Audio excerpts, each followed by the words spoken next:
어머니 같은 늙은이 이제 요양원에 처박고 나 혼자 편하게 살 거예요. 날씨가 많이 춥습니다. 겨울바람이 살을 애듯 부는 요즘, 몸 건강하시고 마음도 단단히 챙기셔야 합니다. 힘든 세상이지만 따뜻한 국물 한 사발로 속을 덮이듯 오늘 사연도 마음에 온기를 줄 수 있으면 좋겠습니다. 구독, 좋아요, 알림 설정 부탁드리며 지금부터 사연 시작합니다. 에휴, 내가 정말 이 나이에 이런 글을 쓰게 될 줄은 몰랐어요. 나이를 77이나 먹었으니 이름을 대기도 민망하지만 그래도 내가 누구인지는 밝혀야겠지요. 저는 김순분이라고 해요. 요즘 방송이나 인터넷에서나 이런저런 사연들이 흘러나오는데 내 이야기도 그런데 실리면 사람들이 뭐라 할까요? 아이고, 저런 할매 사정도 기구하네. 하고 지나칠까요? 아니면 저거 꼭 내 얘기 같아 마음 아프네. 하고 울컥할까요? 모를 일이에요. 그저 내가 살아온 긴 세월, 이젠 낙엽처럼 얇아진 인생을 돌아보면 참 허무하기도 하고 섭섭하기도 해요. 남편이 세상을 등진 지 벌써 3년째예요. 그 사람 참 성실했던 양반인데 어느 날 병으로 훌쩍 떠나고 나니 이 넓은 단독주택에 나 혼자 덩그러니 남았어요. 마당 한켠 우리가 같이 심고 가꿨던 장미며 국화들이 이제는 내 발자국 소리에도 시큰둥해요. 집안도 마찬가지예요. TV 소리가 울려 퍼져도 창문으로 햇빛이 드리워도 사람 냄새 하나 없이 텅 빈 이 집은 텁텁한 낯선 방처럼 느껴져요. 마치 내게 너 혼자 남았구나. 하고 조용히 속삭이는 것 같아서 가슴이 답답해요. 2년 전엔 우리 뽀시기까지 무지개 다리를 건넜는데 그걸 계기로 집안 분위기는 더 쓸쓸해졌어요. 내겐 가족처럼 소중하던 강아지였는데 그날 이후론 집안이 죽은 공기만 맴돌아요. 그나마 위안이라면 아들이 둘 있다는 거였어요. 큰아들과 작은아들 둘 다 결혼을 했죠. 큰아들은 회사에서 꽤 인정받는다고 들었고 큰며느리는 직장에 다니며 사회생활한대요.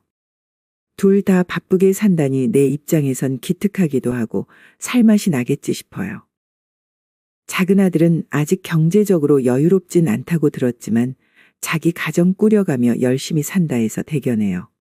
작은 며느리는 전업주부라던데 이제 손주 하나 낳아 키우며 사니 집안이 시끌벅적하겠죠. 그렇지만 나이가 들수록 느끼는 건 자식이 둘이라 해서 외로움이 사라지진 않는다는 거예요. 애들도 각자 자리 잡기 바쁘니 부모 모시고 사는 게 말처럼 쉽지 않을 거예요. 나도 옛날을 생각해보면 시부모님 모실 때 그게 얼마나 힘들었나 그래도 그땐 다들 그러고 살았어요. 요즘 세상은 다르잖아요. 다 자기 살 궁리하기에 바쁘고 시어머니 모시려면 간섭이다 경제적 부담이다 신경 쓸 일 한두 가지가 아니겠죠. 그러다 문득 생각이 들었어요. 이 집 내가 사는 이 단독주택 말이에요. 부동산 붐일 때 가격이 한창 오르더니 지금 팔아도 꽤 큰 돈이 남을 거라고 하더라고요. 지금 이 집을 팔아서 아들들에게 좀 나누어 주고 그중 한 집에서 내가 생활비도 보태면서 지내면 어떨까 싶었죠. 요즘 같은 세상에 맨몸으로 들어가면 눈치라도 볼 텐데 돈 조금이라도 쥐어주면 시어머니 모시는 부담이 덜하지 않을까? 이런 생각이요.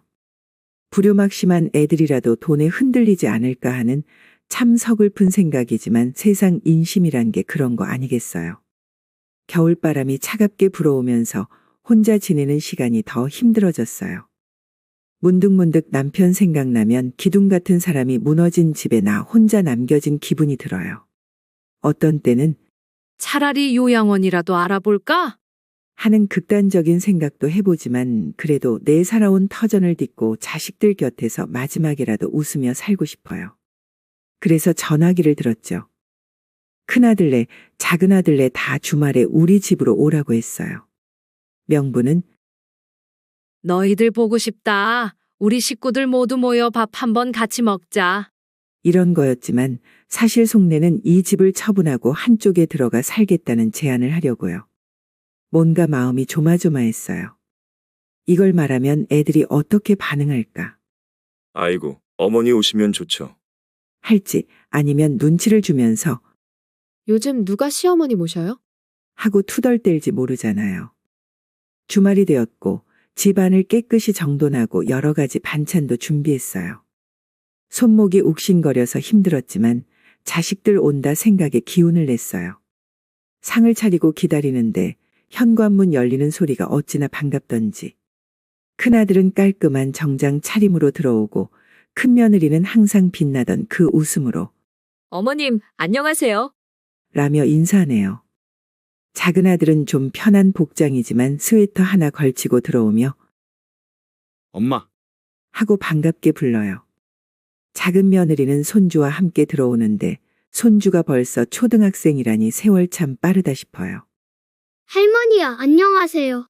하는 꼬맹이 목소리에 내 입가엔 미소가 절로 번졌어요. 식탁에 둘러앉아 한 상 가득 차린 음식을 보며 아들네가 역시 어머니 손맛은 최고네. 하는데 그런 말 한마디면 내가 고생한 보람이 있죠. 그러다 밥 먹다가 슬쩍 말을 꺼내봤어요.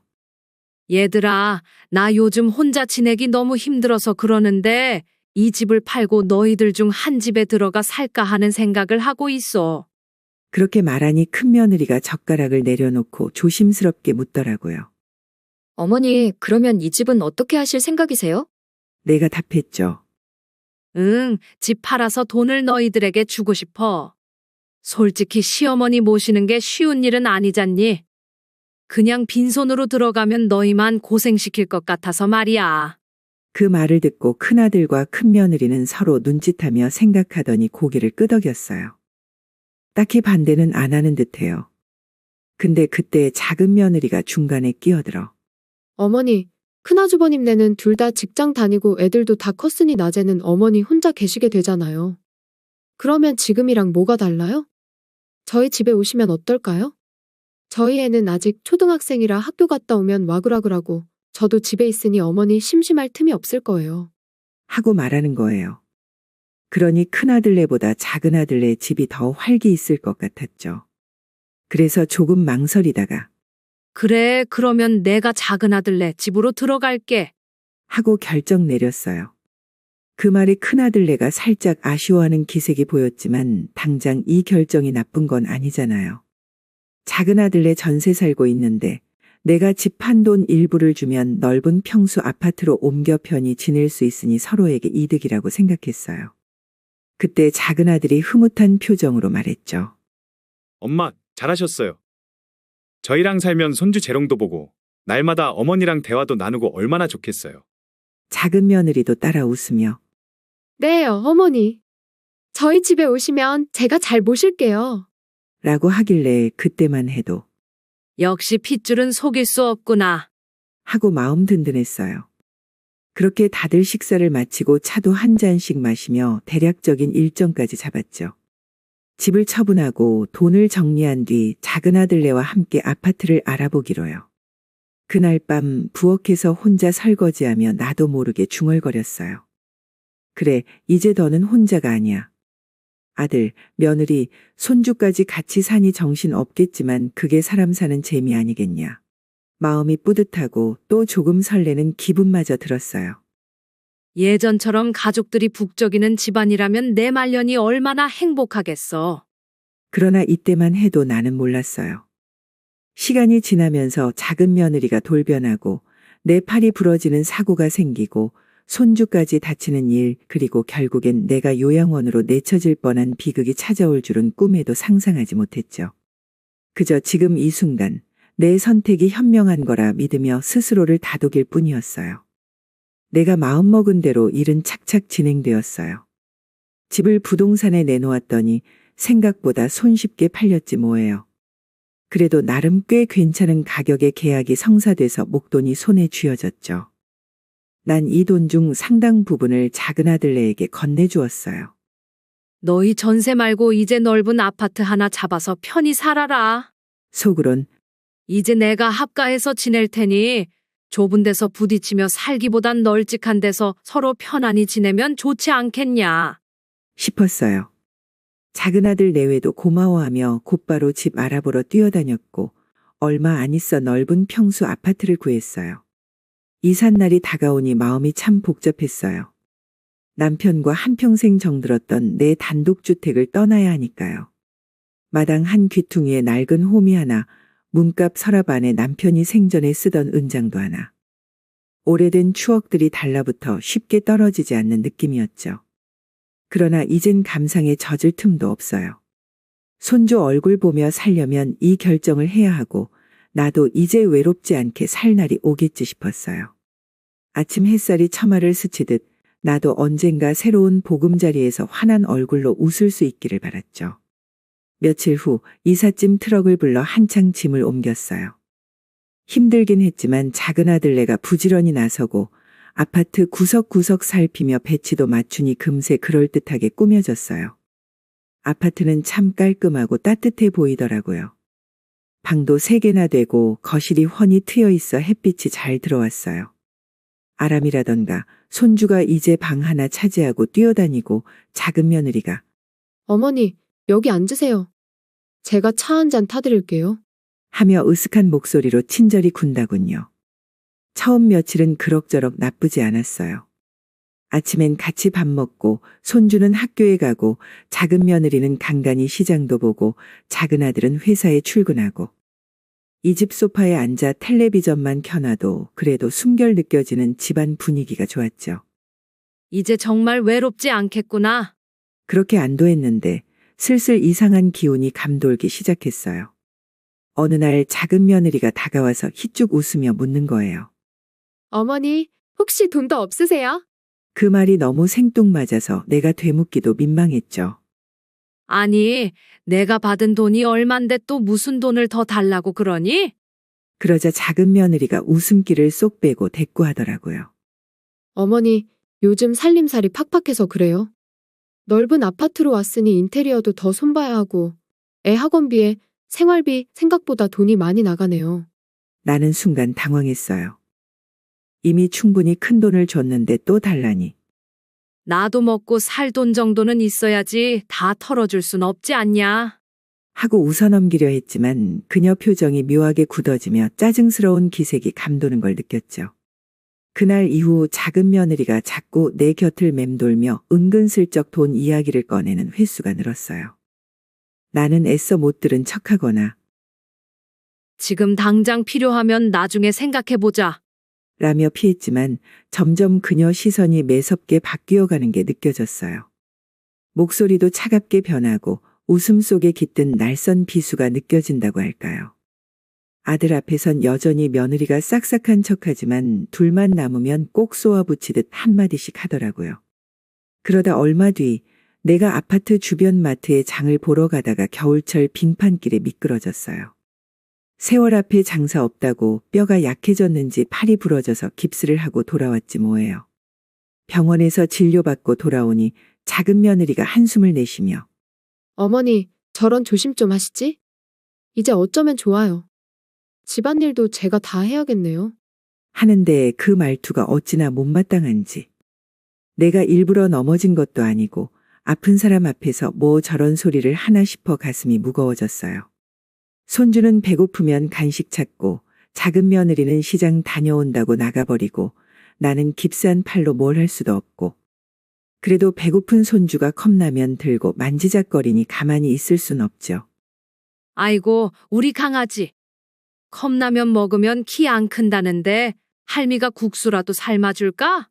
손주가 네, 하고 반가워하니 나도 한 손으로 어떻게든 국수를 삶아보려 했었어요. 근데 칼질도 힘들고 냄비 옮기는 것도 쉽지 않더라고요. 그러다가 국수를 건져서 그릇에 옮기려는데 손목이 힘이 빠져 바닥에 후두둑 쏟아지고 말았어요. 그 뜨거운 국물이 손주 발등에 튀어버렸죠. 순간 애가 울면서 뜨거워! 비명을 지르고 나는 어떡할 줄 몰라 허둥댔어요. 깁스한 팔로 손주를 안아보려 했지만 맘처럼 안 돼요. 한창 울고불고 하는데 마침 작은 며느리가 문을 열고 들어왔어요. 현관에서 사태를 보더니 어머님, 뭘 하시는 거예요? 몸도 성치 않은데 그냥 가만히 계시지. 하고 막 호통을 치는데 그 눈빛이 참 매서웠어요. 미안하다. 할미가 도와주려다 그만. 하며 고개를 숙였더니 작은 며느리가 치약이라도 발라볼까 했는데. 하는 내 말을 듣더니 픽 비웃어요. 어머니, 무식하면 가만히 계세요. 요즘 화상에 치약 바르는 사람이 어딨어요? 그 순간 내 얼굴이 화끈거렸어요. 무식하다니 대놓고 나를 낮춰보는 말투라니. 내가 뭐라고 대답하겠어요. 손주가 다친 상황에서 변명하기도 미안하고 당황스럽기도 하고 그냥 시무룩이 고개를 떨굴 수밖에 없었죠. 작은 며느리는 손주를 데리고 병원으로 갔어요. 그 사이 나는 거실에 주저앉아 눈물이 왈칵 쏟아졌어요. 내가 이러려고 이 집에 들어왔나? 돈까지 주면서 이렇게 눈치 보고 욕먹고 살아야 하나? 섭섭함이 머리끝까지 차올랐지만 참아야죠. 여기서 내가 흥분해서 소리치면 더 난리 날 게 뻔하잖아요. 그래도 아들 눈치도 있고 하니 무조건 참고 또 참았어요. 저녁 무렵 작은 아들이 퇴근하고 돌아왔어요. 집안 분위기가 뒤숭숭하니 작은 며느리가 꼬치꼬치 낮에 있었던 일을 전달하더라고요. 여보, 어머니가 괜히 국수 해준다고 하다가 아람이 화상까지 입혔어. 이것 좀 봐. 우리 애가 다쳤잖아. 작은 아들은 방에 들어가 있던 나를 찾아왔어요. 엄마 괜찮아? 엄마도 손대었다는 말 들었는데. 하면서 살피는데 나는 속상하면서도 난 괜찮아. 아람이만 괜찮으면 됐지. 하고 넘겼어요. 작은 아들이 걱정하며 어머님도 병원 가요. 했지만 난 괜찮다고 했어요. 삐쩍 마르고 약해진 내 어깨를 토닥이는데 참 서글퍼요. 아들은 내 편 들어주려 애쓰지만 그 사이 작은 며느리는 거실에서 혼잣말처럼 이러다 어머니 또 사고치면 어쩌냐? 하고 톡 쏘아붙이더라고요. 며칠 후엔 더한 일도 생겼어요. 내가 아침 드라마 하나 보는 재미로 사는데 작은 며느리가 TV 앞을 어슬렁거리더니 리모컨을 꽉 쥐고 어머니, TV 소리 정신 사나워요? 낮잠 좀 자게 꺼주세요. 하고 매정하게 말하는 거예요. 내가 손주 학교 보내놓고 드라마 보는 낙 하나인데 그것마저 빼앗기니 울적했어요. 그래, 잠깐 끌게. 하고 TV를 끄고 난 뒤 작은 며느리 숨소리까지 거슬릴 정도로 내 신경이 곤두서요. 돈 준 것도 잊었는지 초반엔 웃으면서 어머니 덕분에 좋은 집에 살아요. 하던 사람이 이제 와서는 매사 불만투성이에 내가 뭘 해도 못마땅한 모습이니 내가 속이 뒤집힐 수밖에요. 더 웃긴 건 아들 앞에선 그래도 조신한 척 어머니, 어디 불편하신 데 없어요? 하고 형식적으로 물어보면서 아들만 나가면 툭하면 어머니, 우리 집이 호텔인 줄 알아요? 좀 가만히 계시라고요. 하고 쏘아댄다는 거예요. 내가 전보다 입이 굳게 닫히고 말수가 줄어들었어요. 이러니 내 마음이 어디서 쉬겠어요. 집안 분위기는 점점 험악해지고 내 안에서 뭔가 서서히 무너져가는 소리가 들리는 것 같았어요. 이쯤 되니 도대체 왜 내가 이 결정을 했을까? 차라리 그냥 혼자 집에서 여생을 보내는 게 나았을까? 하는 후회가 머리를 스칩니다. 하지만 이미 집 팔아버렸고 돌아갈 곳도 마땅찮아요. 큰아들네는 멀리 있고 이젠 어찌해야 할지 난감하기만 해요. 더 불안한 건 작은 며느리 눈빛에 섞인 밑도 끝도 없는 계산기 두드리는 소리예요. 저 사람이 과연 나를 진심으로 모실 생각이 있나? 아니, 처음부터 돈만 보고 날 끌어들인 건 아닐까 하는 의심이 자꾸 고개를 드네요. 어느새 이 집에 들어온 지 얼마 안 됐지만 난 벌써 지쳐가요. 팔 깁스 풀리는 날이 빨리 왔으면 좋겠어요. 팔이 성하면 조금이라도 내가 손발 놀려 집안일을 돕거나 아람이 밥이라도 제대로 챙기면 며느리 눈초리가 덜하겠지 싶기도 하고요. 하지만 그런다고 과연 상황이 나아질까요? 이미 막장으로 치닫는 분위기, 어디서 멈출 수 있을지 의문이에요. 이렇게 조용히 마음 앓으며 하루를 넘기고 있습니다. 이게 과연 끝에서 어떤 모습으로 터질지 나도 불안해 죽겠어요. 다음 단계로 넘어갈 땐 또 무슨 일들이 벌어질지 이 노인의 가슴을 더 후벼 파지나 않을까 두렵지만 어쩔 수 없죠.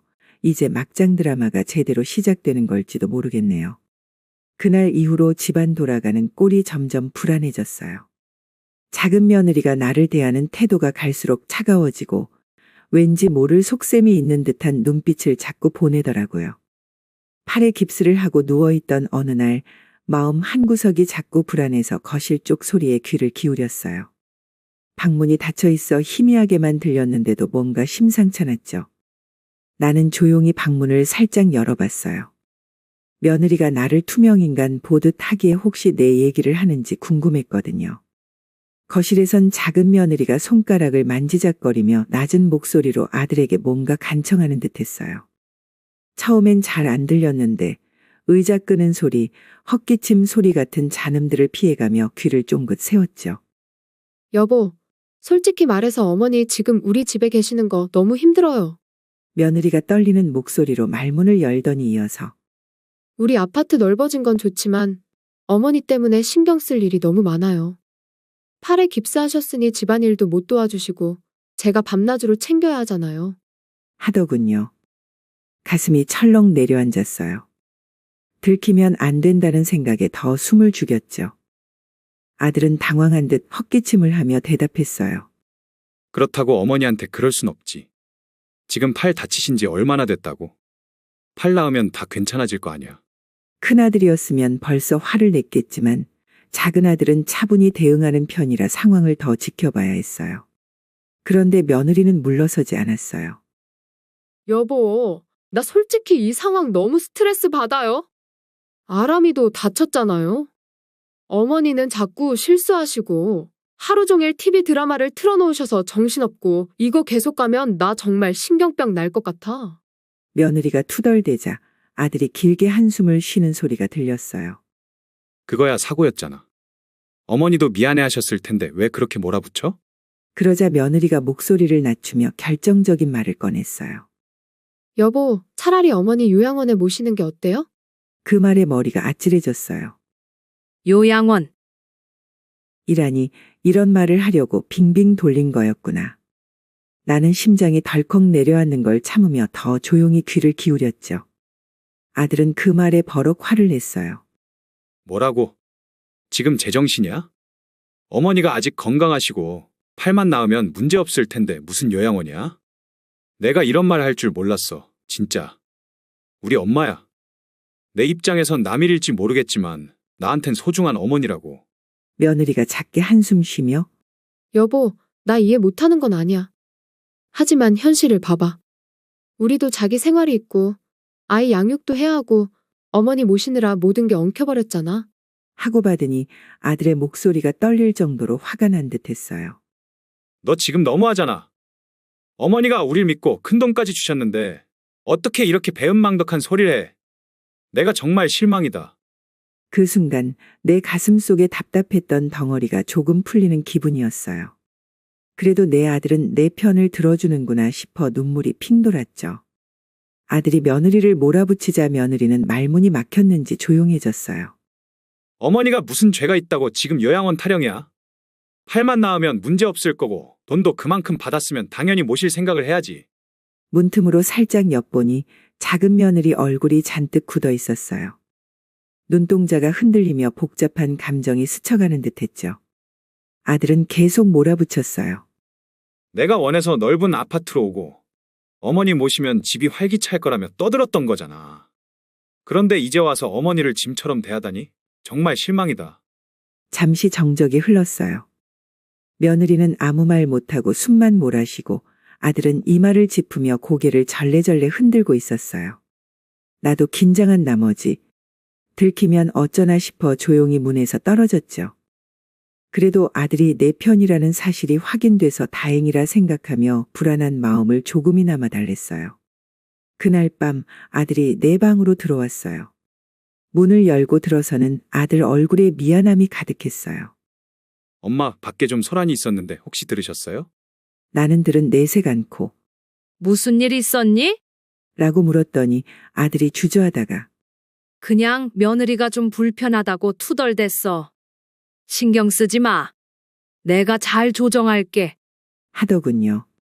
거짓말처럼 보였지만 불안 줄이고 싶어 하는 마음이 보여 그냥 고개 끄덕였죠. 아들은 깊은 한숨을 쉬며 엄마, 너무 마음 상해하지 마요. 팔 나으시면 예전처럼 잘하실 수 있을 거야. 아람이한테도 너무 미안해 마세요. 애도 다 잊었으니까. 하고 토닥여줬어요. 고맙긴 했지만 며느리 마음 돌변한 걸 아들이 막아낼 수 있을지 걱정됐어요. 그래도 아들이 내 편이니 마음 붙잡고 기다려보기로 했죠. 그 후 며칠 동안도 집안 분위기는 참 묘했어요. 며느리는 아들 앞에선 별말 없이 순한 척하지만 아들이 없으면 날 피하고 어머니 괜찮으세요? 같은 형식적인 말만 툭 던져요.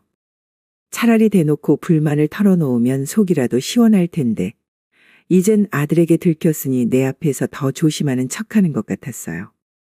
그 조심이 곧 나를 향한 불신과 냉대라는 걸 느끼는 건 어렵지 않았죠. 어느 날 며느리가 대낮에 외출한다며 나갔어요. 원래라면 어머니, 점심 알아서 드세요. 하고 나갔을 텐데 오늘은 웃는 낯으로 어머니, 저 잠깐 나가는데 필요하신 거 있으세요? 하고 물었어요. 그 말이 어쩐지 가식적으로 들려서 나는 아니, 괜찮아. 하고 고개를 끄덕였죠. 그녀가 문을 닫고 나가는 순간 아들에게 딱 걸린 뒤 어그러진 계획을 다시 짜러 나가는 건 아닐까 하는 불안이 스쳤어요. 며칠 뒤 아들이 퇴근하고 돌아왔을 때 며느리가 밝게 웃으며 여보, 어머님 오늘 잘 계셨어요. 저녁도 미리 준비했어요. 하더군요. 아들이 눈썹을 살짝 찡그리긴 했지만 별말 안 했어요. 둘이 언쟁했던 일이 없었던 것처럼 시침이 떼고 웃고 있는 며느리 모습에 오히려 내가 더 소름이 끼쳤어요. 사람 마음이 이렇게 쉽게 가면을 바꿀 수 있나 싶었죠. 그날 밤 누워서 생각해 봤어요. 내가 여기 계속 머무를 수 있을까? 며느리가 다시 아들에게 요양원 얘기를 꺼내면 아들이 또 막아줄 수 있을까? 큰아들은 해외 파견 근무로 몇 년간 못 오니 의지할 곳도 없고 이 집안에서 내 미래가 너무 불안했어요. 조금만 더 약해지거나 실수하면 며느리는 다시 기회를 엿봐 아들에게 요양원을 강요할지 모르잖아요. 그러다 아들도 어쩔 수 없게 되면 난 정말 그리로 내쳐지는 걸까?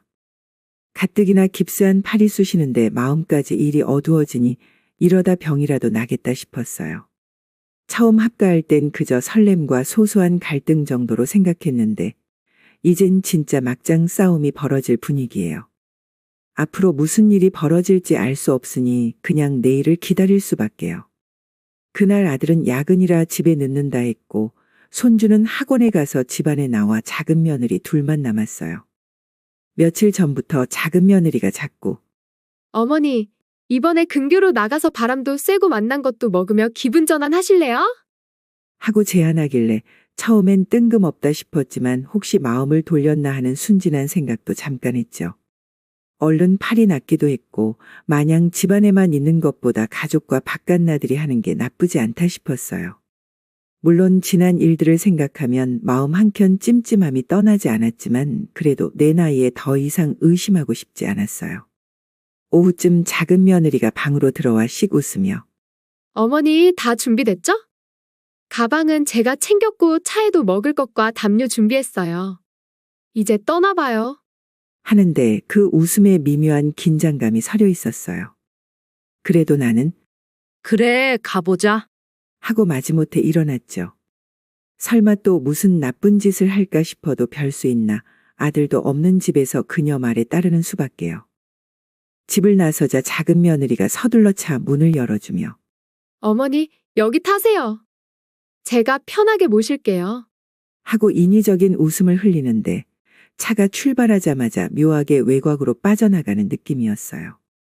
점점 익숙한 동네를 벗어나 시골길 비슷한 곳으로 들어서니 불길한 생각이 고개를 쳤죠. 며느라, 우리가 어디로 가는 거냐? 근교 관광지라더니 이 길은 생소하구나. 하고 물어봤지만 며느리는 라디오 볼륨만 올리며 어머니, 그냥 믿고 따라오세요. 하고 얼버무릴 뿐이었어요. 한참을 달려 도착한 곳은 영문도 모를 낯선 건물 앞. 차창 밖을 보니 땡땡 요양원이라는 간판이 희미하게 보이는 거예요. 순간 심장이 쿵 내려앉았어요. 며느라, 설마 여기 요양원인 거냐? 하고 소리치자 그녀가 낯빛을 바꾸며 비아냥대듯 웃었어요. 어머니, 여행이라 했지요? 여기서 편히 쉬세요. 이제 제 역할은 끝났어요. 나는 경악하며 내가 감히? 내가 너희에게 집 한 동까지 다 줬는데 이게 할 짓이냐? 하고 외쳤죠. 그러자 며느리가 코웃음치며 돈? 다 써버렸고요. 더 이상 어머니는 짐일 뿐이에요. 우리 집에서 눈치만 주고 사고 치는 노인네를 왜 모셔요? 여기 좋다니 잘 지내세요. 하고 문을 열고 나를 차 밖으로 밀쳐내듯 내리게 했어요. 다리가 후들거려 비틀거리는데 그녀가 내 귀에 대고 속삭였어요. 남편에겐 내가 적당히 둘러댈 거예요. 어머니는 이제 여기서 알아서 사세요. 밖은 멀고도 험하니 도망가지도 못하시겠지. 내가 울분에 차 목이 메어 내가 사람이냐? 하고 소리치자 그녀는 희죽 웃으며 문을 쾅 닫고 차를 몰고 사라졌어요. 남겨진 나는 어찌할 바를 몰랐죠. 요양원 관계자들이 다가와 어르신 보호자분이 여기서 계신다 하셨는데요. 하고 묻지만 나는 눈물 흘리며 아니요. 난 여기 있기 싫어요. 내 아들에게 가야 해요. 하고 떨리는 목소리로 외쳤어요.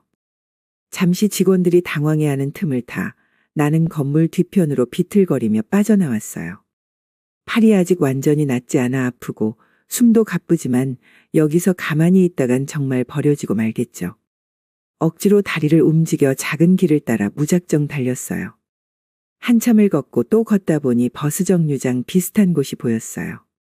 여기서라도 누군가 도와줄 사람을 기다려야겠다 생각하며 주저앉아 숨을 고르고 있었죠.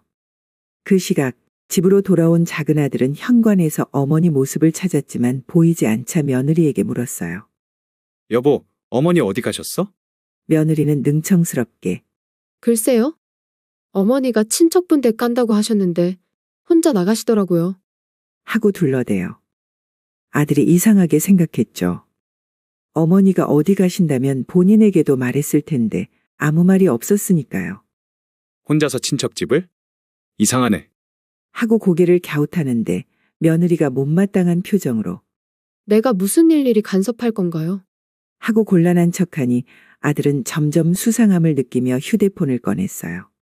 어머니 전화가 꺼져 있네? 여보, 정말 몰라? 하고 추궁하자 며느리는 약간 도리질하며 몰라. 나는 아는 게 없어. 하고 짜증을 부렸죠. 아들이 물러서지 않고 집안을 살피며 이상하잖아. 어머니가 갑자기 나갈 이유가 없는데. 하자 며느리는 어딘가 모르게 식은땀을 흘리는 듯 했어요. 결국 아들이 단서 찾기에 나섰죠. 몇 번의 실랑이 끝에 아들 눈에 며칠 전부터 집 앞에서 반짝 보였던 흙자국 그리고 약간 어수선했던 것일 바닥자국이 들어왔어요. 너 정말 몰라? 어머니랑 어디 갔다 왔나? 하고 강하게 묻자 며느리는 허둥대며 아니라니까? 하고 목소리를 높였어요. 아들은 믿지 않았죠. 아들이 직감적으로 차를 한번 봐야겠다. 하고 주차장으로 내려가려 하자 며느리가 당황하며 왜 차를 봐? 거긴 왜? 하고 막아서지만 아들은 멈추지 않고 곧장 주차장으로 갔어요. 차량 블랙박스를 확인하려는 거였죠. 며느리는 질색하며 뒤따라 내려갔지만 아들은 이미 블랙박스 메모리를 분리해 집으로 돌아왔어요. 노트북에 블랙박스 영상을 재생하는 순간 며느리 얼굴이 하얗게 질렸죠. 영상에는 며느리가 나를 태우고 낯선 길로 들어서는 모습, 낯선 건물 앞에 세워둔 뒤 날 억지로 내리게 하는 모습이 희미하게나마 잡혔어요. 비록 대화 음성은 녹음되지 않았어도 내 손을 잡아 끌고 문 밖으로 떠미는 모습, 간판에 요양원이 어렴풋이 보이는 장면까지 드러나자 아들 얼굴이 벌겋게 달아올랐어요. 이게 뭐야? 내가 어머니를 요양원에 버리고 온 거야? 아들이 분노하며 소리치니 며느리는 눈물까지 흘리며 아니에요. 아니야. 어머니 편히 쉬시라고 생각한 건데 화가 나서 그랬지 정말 버리려고 한 건 아니야. 하고 횡설수설했어요. 아들은 주먹을 움켜쥐고 비명 지르듯 말했어요. 무슨 소리야? 어머니가 홀로 낯선 곳에 남겨졌잖아. 그게 편히 쉬는 거야? 나 지금 당장 어머니 찾아갈 거야. 아들이 문득 휴대폰을 꺼내 지도를 검색하기 시작했어요. 영상에 비친 풍경을 기억하며 요양원 위치를 추정하는 거였죠. 며느리가 여보, 미안해요. 순간 욱해서 그랬어. 다시 데려오면 되잖아. 하고 울며 매달리지만 아들은 콧방귀를 뀌며 지금 장난해. 사람 생사가 걸렸는데 다시 데려오면 돼. 널 어떻게 믿어? 하고 밀쳐냈어요. 결국 아들은 위치를 대충 파악하고 밖으로 뛰쳐나가려 했어요. 며느리는 바짓가랑이를 붙잡고 한 번만 봐줘. 내가 실수했어. 하고 애원했지만 아들은 냉정했어요. 엄마를 상대로 실수라는 게 말이 돼. 난 지금 엄마 찾으러 갈 거야. 돌아오면 너하고는 끝이야. 하며 문을 쾅 닫고 나갔어요. 한편 나는 정류장에서 애타게 주변을 살피고 있었어요. 이러다 밤이라도 되면 큰일인데 아들이 나를 찾으러 나올까 싶은 불안과 기대가 교차했어요. 다리가 후들거리지만 그래도 포기할 순 없었죠. 허름한 시골길 버스 정류장에서 내가 땀을 훔치며 멍하니 앉아있던 그때 이미 해는 기울고 있었다. 바람은 한결 차가워졌고 주변엔 나를 도와줄 사람 하나 보이지 않았다. 속으론 내가 무슨 죄로 이런 꼴을 당하나? 싶어 울컥울컥 눈물이 솟구쳤지만 그래도 포기할 순 없었다. 아무도 없는 낯선 곳에서 그대로 주저앉을 수야 있나. 얘야, 작은 아들아, 내 어미가 여기 있다. 제발 날 찾아와 주렴. 하고 마음속으로 간절히 빌고 또 빌었다. 어느 순간 멀리서 자동차 엔진 소리가 들려왔다. 시골길에서 차 한 대 지나는 것도 큰 소리처럼 들리는 법인데 그 소리가 내 심장박동보다 크게 울렸다. 혹시 며느리가 다시 돌아온 건가 싶어 몸이 강철처럼 굳었지만 이내 헤드라이트 불빛이 조금씩 가까워지는 걸 보니 낯선 차가 아니었다. 아니, 익숙했다. 은색 세단. 바로 작은 아들 차였다. 엄마, 하는 목소리가 들렸다. 차 문이 열리자마자 아들이 허둥지둥 달려오며 나를 와락 끌어안는 게 아닌가. 나는 억눌렀던 눈물이 샘솟듯 터져나왔다. 얘야, 여기가 어디냐? 내가 얼마나 무서웠는지 아느냐? 두 팔을 벌려 아들을 꽉 붙잡았다. 아들은 숨을 몰아쉬며 나를 살피더니 얼굴이 일그러져 울음 섞인 목소리로 말했다. 엄마, 미안해요. 너무 늦었죠? 그래도 찾았어요. 정신없어서 고생하셨죠. 다 제 탓이에요. 나도 모르게 아들의 어깨를 붙잡고 떨리는 손으로 그의 얼굴을 쓰다듬었다. 괜찮다. 살아있으니 됐다. 내가 이렇게 와줬으니 엄마는 됐다. 아들이 눈시울을 붉히며 엄마, 이제 집으로 가요. 하고 부축했다. 나는 다리를 절룩거리며 그를 따라 차로 돌아갔다. 뜨겁게 차 안 히터가 돌아가며 내 식은땀을 녹여주었다. 차에 타고서야 아들이 조심스럽게 물었다. 엄마, 며느리가 정말 이런 짓을 했어요. 블랙박스엔 일부 장면밖에 안 나오지만 내가 추측한 게 맞죠? 나는 머뭇거리다 사실을 털어놓았다. 그래, 그 아이가 날 여기 내려놓고 막말하고 갔어. 요양원에 버려두고 2번 다시 돌아보지 않겠다고. 아들은 계기판을 노려보며 분노로 이를 악물었다. 엄마, 다 들켰으니 이제 저 사람이 변명할 수도 없어요. 돌아가면 제가 단단히 책임을 물을게요. 한참을 달려 집 근처에 도착하자 아들은 핸들을 잡은 손을 부르르 떨고 있었다. 저 사람, 어떻게 이럴 수가 있지? 엄마한테 이런 만행을. 내가 겨우 손을 얹고 얘야, 화는 나지만 어미는 돌아왔잖냐? 이제 어찌할 거냐? 하고 묻자 아들이 단호한 목소리로 대답했다. 엄마, 이 결혼 못 유지해요. 저 사람과 더 살 수 없어요. 엄마를 요양원에 버리다니 용서할 수 없는 일이에요. 나 정말 실망했어요. 집에 도착하니 며느리가 문 앞에서 뻘쭘히 서 있었다. 얼굴이 창백했고 눈가가 부어 있었다. 아마 아들이 어머니를 찾으러 나간 뒤 어찌할 바 몰랐던 모양이었다. 아들은 차에서 내려 문을 열면서 엄마, 잠깐 뒤에 계세요. 하고 내가 나오기 전에 먼저 집 안으로 들어갔다. 문득 집 안에서 고성이 터져나왔다. 당신, 정말 어떻게 이럴 수가 있어. 내가 블랙박스 영상을 다 봤어. 어머니가 어떤 분인데 너 같은 사람한테 이런 취급을 받아야 해? 며느리가 흐느끼며 잘못했어. 순간적으로 화가 나서 그랬어. 다시 데려오려고 했는데. 하고 구차한 변명을 늘어놓았다. 아들의 목소리는 더더욱 거칠어졌다. 내가 그 말을 믿을 것 같아? 화나면 사람을 요양원에 버리고 오는 게 정상이라고 생각해. 못된 짓이야. 그들이 실랑이 하는 동안 나는 천천히 집 안으로 들어갔다. 내 모습을 본 며느리가 고개를 떨구며 어머니, 죄송해요. 제가 정신이 어떻게 됐었나 봐요. 다시는 안 그럴게요. 제발 용서해 주세요. 하고 바짓가랑이라도 붙잡을 기세였다. 하지만 나는 엄하게 눈을 뜨고 말했다. 늙은 어미가 무슨 죄가 있다고? 내가 날 낯선 데에 버리고 막말을 퍼부을 때 이미 끝난 거다. 사람으로 할 짓이 있고 아닐 짓이 있지. 돈 다 받고 이제 와서 들통나니 사죄하는 거냐? 며느리는 울먹거리며 잘못했어요. 정말 잘못했어요. 했지만 나는 한숨을 쉬며 이젠 믿을 수가 없다. 하고 고개를 저었다. 아들이 며느리를 노려보며 나도 이건 도저히 용서 못해. 엄마가 없었다면 난 벌써 폭발했을 거야. 이제 그만하자. 우리 이혼하자. 내가 인생 걸고 믿었던 사람인데 이렇게 배신할 줄 몰랐어. 하고 결단을 내렸다. 며느리가 펄쩍 뛰며 아니야, 여보. 한 번만 기회를 줘. 하고 매달렸지만 아들은 고개를 돌렸다. 내가 할 말 없어. 어머니를 요양원에 버리고 강제로 내려놓고 돌아와선 거짓말하고 블랙박스에 다 찍혀 있는데 변명이 되니? 이혼이야. 당장 변호사 구해 절차 밟을 거야. 내가 뒤에서 조용히 눈물을 흘렸다. 이렇게까지 되는 건가 싶어 마음이 쓰렸지만 사실 이번 일로 큰 상처를 받은 건 나보다 아들일지도 몰랐다. 아들이 친어머니를 배신한 며느리에게 느낄 충격은 얼마일까? 나는 떨리는 목소리로 얘야, 너무 흥분하지 마라. 그래도 손주가 있지 않냐? 하고 읊조렸지만 아들은 결심이 확고했다. 엄마, 손주 문제는 내가 잘 해결할게요. 어머니를 요양원에 몰래 버릴 정도의 사람이라면 애도 믿고 맡길 수 없어. 며느리는 기가 막힌 듯 주저앉아 울었지만 그 눈물은 이미 믿음을 잃어버린 뒤였고 아무 소용이 없었다. 그날 밤 나는 아들과 함께 거실에 앉아 찻잔을 들었다.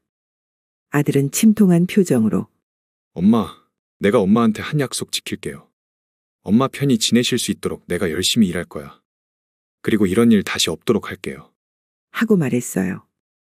나는 찻잔을 들고 조용히 눈물을 닦았다. 그거면 됐다. 내가 돌아와서 너와 다시 마주볼 수 있으니 그걸로 족하다. 며칠 뒤 아들은 변호사를 만나 이혼 수속을 논의했고 며느리는 흐릿한 그림자처럼 집에서 나갔다. 손주 문제도 나중에 법정에서 논하게 될 터였지만 일단은 당장 가장 큰 독이 사라진 셈이었다. 나는 아들과 단둘이 남은 집안에서 다시금 마음을 다잡았다. 비록 상처는 컸지만 살아남았다. 그리고 아들과의 결속이 오히려 더 단단해졌다는 걸 느꼈다. 새로운 시작이었다. 이제 더는 돈 때문에 휘둘리지 않고 진심으로 나를 아껴주는 아들 곁에서 조금씩 상처를 아물게 할 시간이었다. 아들도 마찬가지였을 것이다. 며느리의 배신으로 인한 상처가 깊겠지만 그 상처를 치유해가며 언젠가 다시 좋은 날을 맞이하겠지. 나는 아침 햇살을 바라보며 살짝 미소 지었다. 모든 막장이 끝난 뒤 찾아온 고요함 속에서 남은 건 진심뿐이었다. 아들이 내 곁에서 손을 꼭 잡으며 엄마, 이제 걱정 말아요.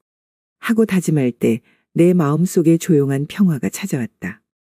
시청자분들은 어떻게 보셨나요? 이 막장 같은 상황에서 가족의 의미, 신뢰의 깨짐과 회복에 대해 깊이 생각해 보게 됩니다. 여러분은 이런 상황이라면 어떤 선택을 하셨을까요? 댓글로 여러분의 생각을 남겨주세요.